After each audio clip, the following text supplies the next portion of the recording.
अस्सलाम वालेकुम साथियों। बिहार के अंदर इसी साल विधानसभा का चुनाव होना है और असदुद्दीन ओवैसी के इमाम ने भी यहाँ पर प्रत्याशी उतारने का ऐलान किया हुआ है। असदुद्दीन ओवैसी की पार्टी लगभग 40 से 50 सीटों पर यहाँ पर अपने प्रत्याशी उतारेगी। यहाँ पर एक गठबंधन है, महागठबंधन, जिसमें कांग्रेस, लेफ्ट और आरजेडी की पार्टी शामिल है। हालाँकि आरजेडी और कांग्रेस के रिश्ते इस वक़्त अच्छे नहीं चल रहे हैं। कांग्रेस पार्टी यहाँ पर कन्हैया कुमार को आगे करकर चुनाव लड़ना चाहती है। हालाँकि इसको लेकर आरजेडी के जो खेमा है उसमें कुछ नाराज़गी देखने को मिल रही है। यहाँ पर अगर कांग्रेस पार्टी अकेले चुनाव लड़ती है जिसकी खबर आ रही है, तो ऐसी स्थिति में यहाँ पर एमआईएम पार्टी की एंट्री महागठबंधन में हो सकती है और महागठबंधन को एमआईएम पार्टी में शामिल कर 10 से 12 सीटों पर चुनाव लड़वाया जा सकता है। असद ओवैसी की पार्टी अगर महागठबंधन में शामिल होगी तो ऐसी स्थिति में यहाँ पर महागठबंधन काफ़ी ज़्यादा मजबूत हो जाएगा, क्योंकि कांग्रेस पार्टी जो है वो महागठबंधन की कमज़ोर कड़ी साबित हो रही है। पिछले बार लगभग 70 सीटों पर कांग्रेस पार्टी ने प्रत्याशी उतारे थे महागठबंधन के साथ होने के बावजूद, तब भी जाकर 17-18 सीटों पर ही वो चुनाव जीत पाए थे और बाकी सारी सीटों पर वो चुनाव हार गए थे। हालाँकि एमआईएम पार्टी ने अकेले चुनाव लड़ा, एक तीसरा मोर्चा बनाया, छोटी पार्टियों के साथ गठबंधन किया और 19 सीटों पर प्रत्याशी उतारे, उसके बावजूद 5 सीटों पर बड़ी जीत हासिल की थी। ऐसे में एमआईएम पार्टी का जो वहाँ पर रेशियो जीत का है वो कांग्रेस पार्टी से ज़्यादा है और यहाँ पर असदुद्दीन ओवैसी की पार्टी 10 से 12 सीट पर ही चुनाव लड़ेगी अगर महागठबंधन में शामिल होती है। तो ऐसी स्थिति में यहाँ पर महागठबंधन को फ़ायदा हो सकता है। इसके साथ-साथ जो एमआईएम पार्टी के सपोर्टर हैं, वो भी बड़ी तादाद में यहाँ पर महागठबंधन को वोट देंगे अगर यहाँ पर एमआईएम पार्टी को महागठबंधन में शामिल किया जाता है।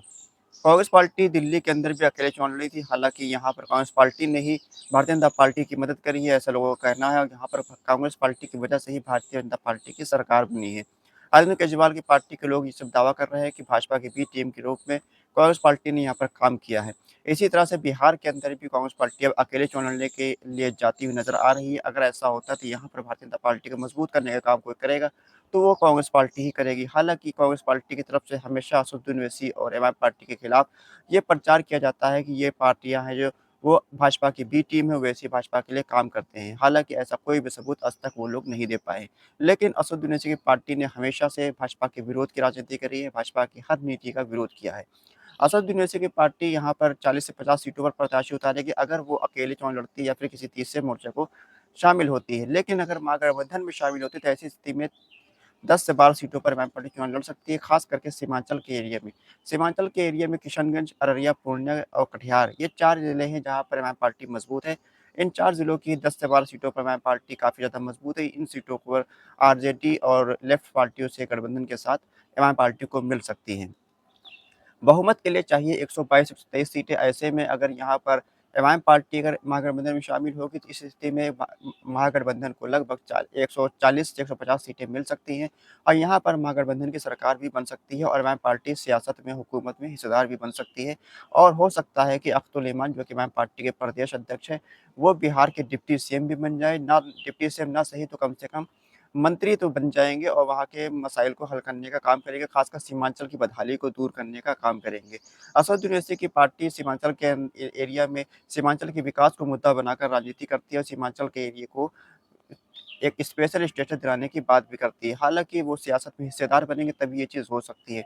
पिछले बार मात्र चंद सीटों की वजह से असदुद्दीन ओवैसी की पार्टी हुकूमत में हिस्सेदार नहीं बन पाई थी। 115 सीटें महागठबंधन के पास थी, तो 5 सीटें एमआईएम पार्टी के पास थी, दोनों मिलाकर 120 सीटें बनती हैं। हालाँकि बहुमत के लिए चाहिए 123 सीटें। अगर 3 सीटें और होती थी यहाँ पर हो सकता है कि एमआईएम पार्टी हुकूमत में हिस्सेदार बन जाती और सीमांचल का जो बदहाली है उसको दूर किया जा सकता था। इसी तरह यहाँ पर कांग्रेस पार्टी जो है वो कमज़ोर कड़ी साबित हुई थी, 70 सीटों पर चुनाव लड़ा था और मात्र 17-18 सीटों पर ही चुनाव जीता था, बाकी सारी सीटों पर भाजपा और उसके सहयोगी ने जीत हासिल करी थी। लेकिन एमआईएम पार्टी का जो जीत का रेशियो था उनसे ज़्यादा था। अब यहाँ पर अगर एमआईएम पार्टी महागठबंधन में शामिल होती है, तो महागठबंधन की स्थिति मजबूत हो जाएगी, क्योंकि एमआईएम पार्टी का जो वोट है वो मुस्लिम वोट मेन वोट मुस्लिम वोट है, इसके अलावा कुछ उनको छोटे-छोटे दलित वोट भी मिलता रहता है। ऐसे में यहाँ पर एमआईएम पार्टी के जितने भी सपोर्टर हैं वो एकजुटता से महागठबंधन को वोट देंगे। इस स्थिति में यहाँ पर उनकी सरकार बनती हुई भी नज़र आ सकती है। हालाँकि कांग्रेस पार्टी का वोट भी सिर्फ़ मुस्लिम वोट ही है, बाकी वोट उनको नहीं मिलता है, ऐसा सबका मानना है, क्योंकि हर इलाके के अंदर अब जो बहुसंख्यक वोट है वो भारतीय जनता पार्टी की तरफ शिफ्ट हो चुका है। लेकिन यहाँ पर एमआईएम पार्टी का जो बेस वोट है वो एमआईएम पार्टी के पास ही है, एमआईएम पार्टी जिससे गठबंधन करेगी उसको वो वोट मिलेगा। अपनी राय हमको कमेंट बॉक्स में आप लिख कर बताइए कि एमआईएम पार्टी को महागठबंधन में शामिल करना चाहिए या नहीं करना चाहिए? या फिर एमआईएम पार्टी को बिहार के अंदर अकेले अकेले चुनाव लड़ना पड़े तो कितनी सीटों पर चुनाव लड़ना चाहिए? और सीमांचल के एरिया में जो एमआईएम पार्टी पिछली बार 5 सीटें जीती थी, इस बार एमआईएम पार्टी सीमांचल में कितनी सीटें जीत सकती है? 5, 10, 15, 20? आप अपनी राय कमेंट बॉक्स में हमको लिखकर ज़रूर बताइए। खुदा हाफ़िज़।